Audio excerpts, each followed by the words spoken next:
모세가 이르되 각 사람이 자기의 아들과 자기의 형제를 쳤으니 오늘 여호와께 헌신하게 되었느니라. 그가 오늘 너희에게 복을 내리시리라. 아멘. 여러분, 헌신이라는 말을 아십니까? 한자로 드릴 헌에, 바칠 헌에 몸신입니다. 그래서 몸을 드린다는 거죠. 자, 사전적인 의미를 살펴보면 몸과 마음을 바쳐 있는 힘을 다한다, 이런 뜻입니다. 어떤 일이나 또 남을 위해서 자신의 이해관계를 생각하지 않고 몸과 마음을 바쳐서 있는 힘을 다하는 것을 우리는 헌신이라고 합니다. 헌신의 대명사 그러면 역시 어머니 그리고 아버지죠. 어릴 때 저희 어머니는 늘 헌신적이셨습니다. 가정에서도 남편에게, 그리고 시어머니에게, 그리고 저희 자녀들에게 굉장히 헌신적이셨습니다. 당시에 힘들었던 가정 형편에 그야말로 몸을 사리지 않으시고 그 무거운 그 아모레 화장품 가방을 둘러매시고 묵만 면, 그 면 내에 마을들을 순회하면서 장사를 하셨습니다. 교회에서는 여성교회장으로 온갖 굳은 일들을 도맡아 하셨습니다. 그리고 또 그 지방에, 그 원주 서지방에 지방 여성교회 회장까지 하시면서 열심히 또 지방을 섬기셨습니다. 특별히 제가 기억나는 것은 어머님은 늘 담임 목사님을 챙기셨어요. 그 목사님 집에 늘 그냥 담임 목사님 뭐 김치니 뭐부터 시작해가지고 정말 부족한 것 없이 그렇게 채우시고 또 헌신하셨습니다. 예수님을 믿는다는 것은 야, 저렇게 헌신하는 거구나, 이것이 저희들에게, 저희 자녀들에게, 저희 육남매들에게 학습된 것입니다. 그런데 이런 헌신은 아무나 할 수 있는 헌신이 아니라는 겁니다. 나를 위한 일이 아닙니다. 이것을 함으로 인해서 내가 무슨 뭘 얻는 것이 없어요. 내게 어떤 이득이 없습니다. 그런데 헌신할 수 있다는 것은 그야말로 신앙이 아니고서는 쉽지 않은 일이라는 것이죠. 우린 지난주에 매일매일 일용할 양식, 만나를 허락하시는 하나님께 감사해야 한다고 배웠습니다. 그리고 예수 믿은 그리스도인의 감사, 그 이후에 나타나는 현상이 바로 헌신이라고 우리는 배웠어요. 그렇습니다. 감사한 사람들은 감사한 이후에 헌신을 하게 됩니다. 그리고 그렇게 헌신한 사람들에게 하나님께서는 복을 허락하십니다. 이 사이클이에요. 하나님께서는 늘 감사하게 하십니다. 물론 감사할 수 없는 사람들이 참 많습니다. 감사할 수 있는 환경임에도 불구하고 못하는 사람도 있고요, 감사할 수 없는 환경임에도 불구하고 감사하는 사람들이 있어요. 이 차이입니다. 여러분들은 다 읽진 않았습니다만 오늘 출애굽기 32장의 내용은 우리가 잘 알고 있는 내용이에요. 모세가 하나님의 부르심으로 이제 시내산에 오릅니다. 그래서 시내산에 올라서 하나님이 친히 쓰신 돌판 2개를 받아요. 그 증거판 2개를 받습니다. 그런데 이스라엘 백성들은 모세가 시내산에서 너무 늦게 내려온다고 모세의 형이었던 아론에게 자기들을 여기까지 인도한 신을 만들어 달라고 말합니다. 신을 보여달라는 거예요. 아론은 백성들에게 금고리를 요구하죠. 그리고 너도 나도 금귀걸이 이런 금들을 아론에게 다 가져오니까 아론은 그것으로 금송아지를 만들어서 애굽 땅에서 우리를 인도해낸 신이라고 그렇게 말합니다. 시내산 꼭대기에서는 하나님께서 모세에게 이스라엘 백성들이 부패했음을 말씀하시면서 그들을 내가 진멸하겠다고 하시죠.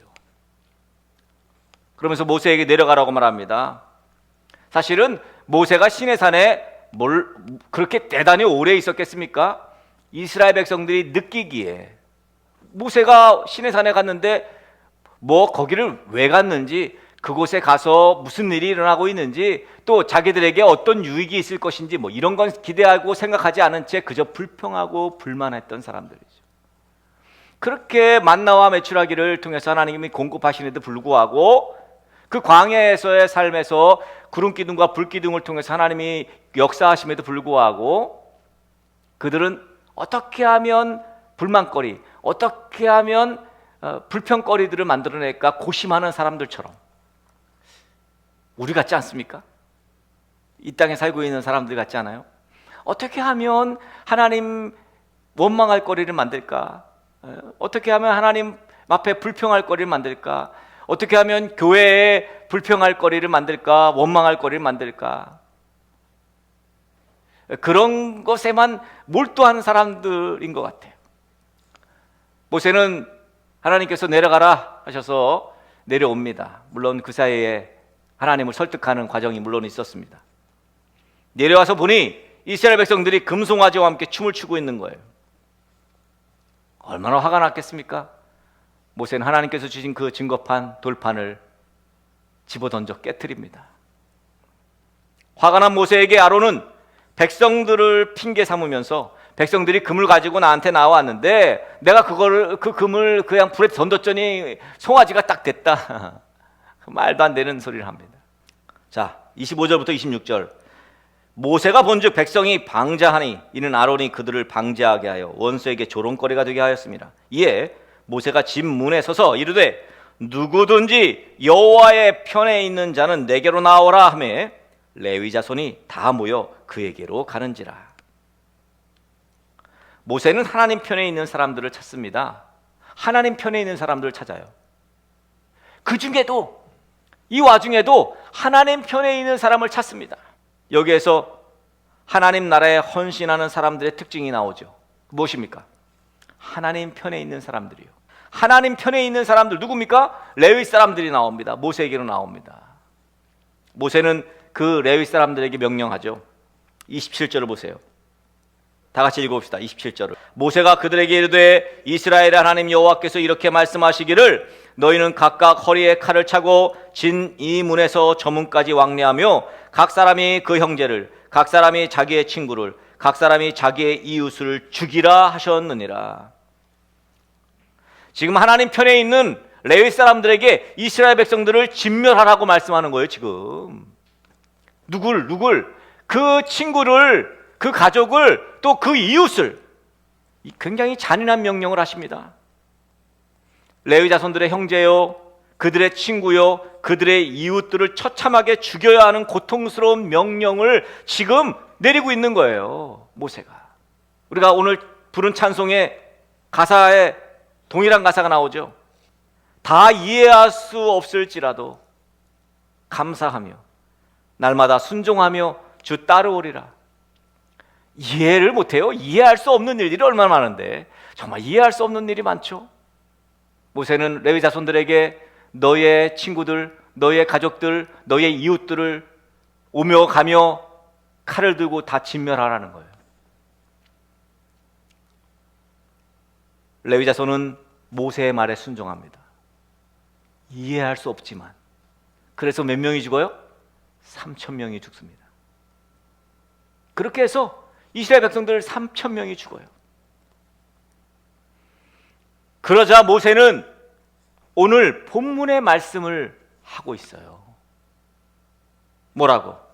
오늘 29절에 모세가 이르되 각 사람이 자기의 아들과 자기의 형제를 쳤으니 오늘 여호와께 헌신하게 되었느니라. 그가 오늘 너에게 복을 내리시리라. 우리는 헌신이라는 것을 굉장히 포장합니다. 사실 헌신은 쉽지 않은 고차원적인 일입니다. 오늘 하나님의 말씀을 대언하는 모세의 말에 헌신했던 레위인들을 보면 그 헌신이 얼마나 힘들었을까를 짐작할 수 있습니다. 우선 하나님의 말씀이기에 순종하는 것이 헌신의 기본입니다. 하나님의 말씀이니까 헌신하는 거지 뭐 순종하는 거예요. 그죠? 하나님 말씀이 아니면 순종하지 말아야죠. 하나님 말씀이 아닌데. 사실 이스라엘 백성들이 하나님이 정말 하지 말라고 하는 우상을 만들었죠. 그 우상에게 절하는 것이 정말 잘못되었다는 것을 잘 알지만 그렇다고 지금까지 함께 동거동락했던 형제와 친구와 이웃들을 죽이라는 것은 사실 순종하기 힘듭니다. 아무리 그래도, 아무리 우상을 섬기고 우상을 만들고 절하고 그러는 것이 너무도 하나님 앞에 잘못된 일이지만, 그렇다고 자기의 형제를, 친구를, 이웃들을 죽이라는 것은 이건 정말 어려운 결단입니다. 그런데 레위 자손들은 이 말씀에 순종합니다. 왜 순종했습니까? 그렇게 해서 자기들에게 이익이 도대체 뭐길래? 여러분, 이익을 따지지 않았다는 거예요. 이익은커녕 마음이 안 좋고 힘들었을 것입니다. 그런데도 왜 순종한 것입니까? 말도 안 되는 하나님의 요구에 순종한 이유가 뭡니까? 그 이유는 너무도 간단합니다. 하나님 말씀이시기 때문이죠. 하나님 말씀이기 때문에. 헌신의 시작은 하나님의 편에 서서 하나님의 말씀에 순종하는 것이 바로 헌신의 시작입니다. 또 헌신자는 철저히 악한 죄에서 떠나 있어야 합니다. 그러니까 죄에 대해서 더 이상 용납하면 안 돼요. 헌신자들은 특별히 하나님께서 싫어하는 것을 하면 안 됩니다. 이스라엘 백성들은 아론에게 애굽에서 자기들을 인도해낸 보이는 신을 만들어내라고 요구하죠. 우리를 애굽에서 인도해낸 신이 어디냐, 좀 보여줘라, 그렇게 말합니다. 참 한결같습니다. 지난주에 살펴본 것처럼 출애굽 이후에 원망과 불평이 끊이지 않습니다. 매일마다 만나를 하늘에서 내려 먹게 했습니다. 그러나 그들은 눈앞에 당장 보이는 신을 요구합니다. 그렇게 해서 우상인 송아지가 하나님을 대신하게 된 거예요. 하나님은 이 악한 죄를 그냥 지나칠 수가 없었던 겁니다. 오늘 읽지 않았습니다만 9절과 10절 거기 보면 하나님께서 모세에게 이스라엘 백성들에 대해 이렇게 말합니다. 9절 10절을 보십시오. 여호와께서 또 모세에게 이르시되 내가 이 백성을 보니 목이 뻣뻣한 백성이로다. 그런즉 내가 하는 대로 두라. 내가 그들에게 진노하여 그들을 진멸하고 너를 큰 나라가 되게 하리라. 그러니까 하나님의 계획은 그들 이스라엘 백성들을 진멸하는 거예요. 왜? 그들이 하나님 보시기에 너무도 악한 일을 행했기 때문입니다. 하나님 제일 싫어하는 거, 우상을 숭배하는 거죠. 그들의 죄가 도저히 용납할 수 없는 죄였기 때문이에요. 그런데 보세요. 모세가 하나님을 설득합니다. 11절, 12절 계속해서 모세가 하나님을 설득합니다. 어떻게 해요?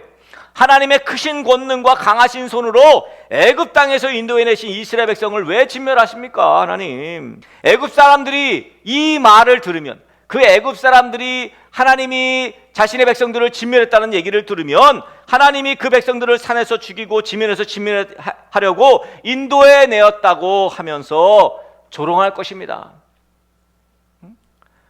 야, 그 여호와 하나님이 말이야, 저 광야에서 자기 백성을 다 죽이려고 우리 애굽에서 저들을 이끌어낸 거야. 결국 죽이려고 했네 뭐. 그러면서 조롱할 거라는 거예요. 그러니 부디 맹렬한 노를 그치시고 뜻을 돌이키사 주의 백성에게 이 화를 내리지 마옵소서. 그렇게 하나님께 간절히 요청하죠. 그래서 하나님은 뜻을 돌이키셨고 모세가 산을 내려오게 된 것입니다. 그런데 내려와서 보니 송아지를 만들어 놓고 거기서 춤을 추고 이 이스라엘 백성들을 보고 모세가 대노한 것입니다. 그래서 돌판을 집어던져서 깨뜨린 거예요. 하나님께 화를 참으라고 해놓고는 정작 자기는 말이에요, 지금 너무 화가 나서 화를 참지 못하고 돌판을 집어던진 것입니다. 송아지를 불사르죠. 그리고 부수고 가루를 만들어서 물에 뿌려서 이스라엘 자손들에게 마시게 합니다. 그리고 결단을 하죠. 모세는 결국 결단을 하게 됩니다. 그래서 지금 레위 사람들을 앞세워서 이스라엘 백성들을 응징하고 있는 것입니다. 이스라엘 백성들 꼭 우리와 같습니다. 매일마다 만나를 먹었는데도 불구하고 하나님께 감사하기보다는 그저 하나님께서 뭘 주셨을 때는 그 당시에는 빼꼼 감사하죠. 인사치레로 감사합니다. 뭘 주셨을 때. 우리도 그렇잖아요. 뭘 주시면 그냥 그때만 정말 하나님 감사합니다. 와 감사합니다. 그때만, 그죠? 근데 범사에 감사하진 않아요. 평소엔 또 왜 안 주시냐고, 하나님 도대체 어디 있냐고 원망하고 불평하죠. 그러다 보니까 눈에 보이는 것들, 오직 눈에 보이는 것들을 치중합니다. 눈에 보이는 걸 요구해요. 뭐예요? 돈, 명예, 집, 이런 거. 이런 것들이 살아계신 하나님, 일용할 만나를 매일마다 공급해 주시는 하나님을 보이지 않게 만든 거예요. 결국 여러분, 그러니까 감사가 돼야 합니다. 감사가 그래야 그 다음에 헌신할 수 있어요. 이 감사가 되는 거, 그러니까 감사할 수 있다는 거는 이건 정말 엄청난 복이에요. 감사가 된다는 건 내가 하나님께 너무 감사합니다. 하나님 정말 감사합니다. 도무지 환경은 감사할 수 없는 환경인데 감사한다는 것은 이건 정말 놀라운 은혜예요. 이건 정말 복입니다. 복. 감사해야 하나님이 보이지 않아도 충분히 하나님을 경험할 수 있어요. 감사하지 않으면, 하나님이 보이지 않으면 두렵습니다. 겁이 나요. 자, 오늘 우리가 여기서 생각해 봐야 할 것이 무엇입니까? 레위인들의 헌신이에요. 이스라엘 백성 3,000명을 죽이는 것을 좋아할 레위인이 어디 있겠어요? 그런데 순종했습니다. 그래서 그들의 헌신이 귀한 것입니다. 하나님의 인도하심이 부담되고 하나님의 말씀이 왠지 내 생각과는 다를 때 우린 참 어려운 결정을 해야 합니다. 내 생각과 하나님의 생각이 다를 때 우리는 내 생각을 내려놓고 하나님의 판단대로 판단하고 선택하는 거죠. 하나님의 복은 그런 사람에게 임한다는 거예요. 그래서 우리가 영적으로 성숙한 그리스도인으로 살아가는데 가장 합당한 단어가 있다면 그것은 바로 헌신일 것입니다. 또한 영적인 삶을 살기 위해서는 내가 내 삶의 주인이 아니라 내 삶을 모두 내려놓고 누구에게? 주님에게 다 맡겨야 합니다.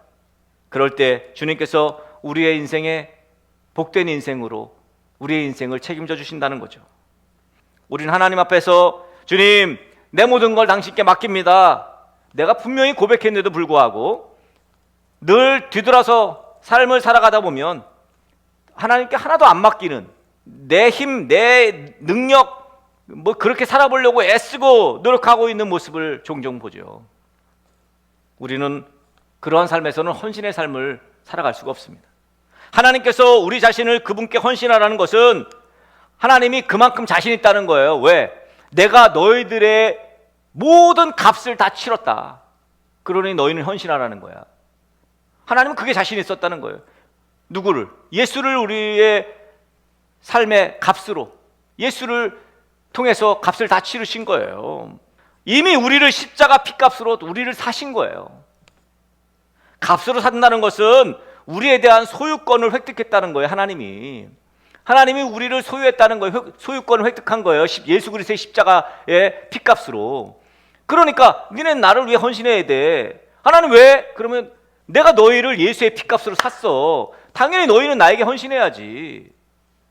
이게 하나님의 시각인데 불구하고 우리는 우리의 시각으로만 보는 거죠. 아니 예수의 피값으로 사가도 내가 무슨 유익이 있습니까? 지금 당장 무슨 유익이 있냐고 하나님께 항변합니다. 이거 어리석인 거죠. 하나님은 우리에게 헌신을 요구할 수 있는 분이에요. 당연히 요구할 수 있는 분이에요. 우리는 하나님 앞에 당연히 헌신해야 되는 사람들입니다. 예수 피값으로 우리를 구원해 주신 은혜, 그 은혜만 해도, 그 구원의 은총만 해도 대단한 것인데 영원한 생명을 우리에게 주셨기 때문에 결국 우리는 하나님 앞에 헌신 안 하면 안 되는 존재들이에요. 그러므로 우리가 좋든지 싫든지 우리 자신을 헌신해야 하는 거죠. 그 헌신의 대가가 무엇입니까? 오늘 레위인들의 헌신의 대가가 오늘 말씀에 나오지 않습니다만 이제 신명기에 계속 레위인들의 헌신의 대가가 나오죠. 신명기 10장에 넘어가면 8절 9절 말씀에 이렇게 나옵니다. 그때 여호와께서 레위 지파를 구별하여 여호와의 언약궤를 메이며 여호와 앞에 서서 그를 섬기며 또 여호와의 이름으로 축복하게 하셨고 그 일은 오늘날까지 이르니라. 그러므로 레위는 그 형제 중에 분깃이 없으며 기업이 없고 내 하나님 여호와께서 그에게 말씀하신 같이 여호와가 그의 기업이시니라. 오늘 하나님 편에 선 레위인들이 모세에게 나와 순종하게 된 바로 그 순간이 레위 지파가 하나님 앞에서 특별하게 구별되기 시작한 때였다는 거예요. 그 순종의 순간이. 어떤 상황 속에서도 오직 하나님 편에 서 있기를 원했던 자, 온 백성이 미혹당하는 순간에도 끝까지 하나님 편을 떠나지 않았던 사람들, 그리고 그처럼 하나님 편에 서서 우상숭배 퇴치운동에 몸을 바쳐 앞장섰던 레위인들, 그 까닭에 하나님께서는 그 레위인들을 내 것이라고 확실히 점 찍어놨던 거예요. 민수기 18장의 6절에 보면 그들은 회막일을 하도록 나 주에게 바쳐진 사람들이다 그랬어요. 특별히 레위인들을 회막일을 하도록, 주의 성전에서 일하도록, 나중에 레위인들을 제사장과 함께 하나님을 제사 드리는 일에 돕도록 그렇게 만들었어요. 오죽하면 말이죠, 땅도 분배 안 했어. 레위인은 그냥 레위 지파 사람들에게 하나님은 그들이 먹고 살 문제로 고민하지 않도록 하나님께 바쳐진 사람의 합당한 유산을 보장시켜 주셨어요. 민수기 18장 21절에 보니까 나는 레위 자손에게는 이스라엘 안에서 바치는 열의 하나를 모두 그들이 받을 유산으로 준다. 이것은 그들이 회막일을 거두는 것에 대한 보수이다. 열의 하나를 다 레위인들이 받았어요. 다 레위인들이 열의 하나, 11조죠. 그러니까 11조를 레위인들이 다 받아서 레위인들에게 준 거예요. 레위인들이 그것으로 삶을 사는 거예요. 레위인들은 밭을 일구지도 않았어요. 레위인들은 무슨 장사를 하지도 않았다니까. 그저 회막에서 하나님을 제사하는 일에 돕고 말이에요. 그리고 그 회막일을 거두는 거에 보수로 열의 하나를 받은 거예요. 이스라엘 사람들이 자신들의 소득 가운데 열의 하나를 하나님께 바치는 것을 레위 지파에게 주는 소득으로 삼게 했습니다. 성막에서 이름 없이 빚도 없이 봉사하고 헌신하는 레위 지파 사람들의 수고에 대한 보상이었습니다. 이 정도라면 그들에게는 차고 넘치는 보상의 어떤 수준이라고 할 수 있을 것입니다. 레위 지파 사람들은 온 이스라엘 자손들의 장자를 대신하여 하나님께 봉사하고 헌신한 사람들입니다. 그러므로 자기들의 할 일을 대신하는 사람들에게 그에 합당한 보수를 열의 하나로 지급한 거예요. 레위인들의 헌신에 대한 보상은 엄청났습니다. 이때부터 시작된 거예요. 예수 그리스도의 핏값으로 영적 레위인이 된 우리 역시 그 헌신의 보상은 엄청납니다. 여러분, 헌신하는 이들에게는 보상이 있습니다. 특별히 순종할 수 없는 상황 속에서도 말씀에 순종하는 그 헌신에 놀랍게 보상해 주신 하나님의 은혜를 여러분 기대하셔야 합니다. 부디 우리 등대교회 지체들 모두 이제 감사를 넘어 헌신의 삶으로 나아가는, 그래서 그 헌신으로 인해서 하나님의 복주심을 경험하는 환경은, 여건은 내가 헌신할 수 없을 환경이고 감사할 수 없는 환경일지라도 그럼에도 불구하고 하나님의 말씀대로 헌신함으로, 감사하고 헌신함으로 하나님께서 주시는 보상을 충만하게 누리는 저와 여러분 되어지기를 그리스도이신 예수 그리스도의 이름으로 간절히 축원합니다.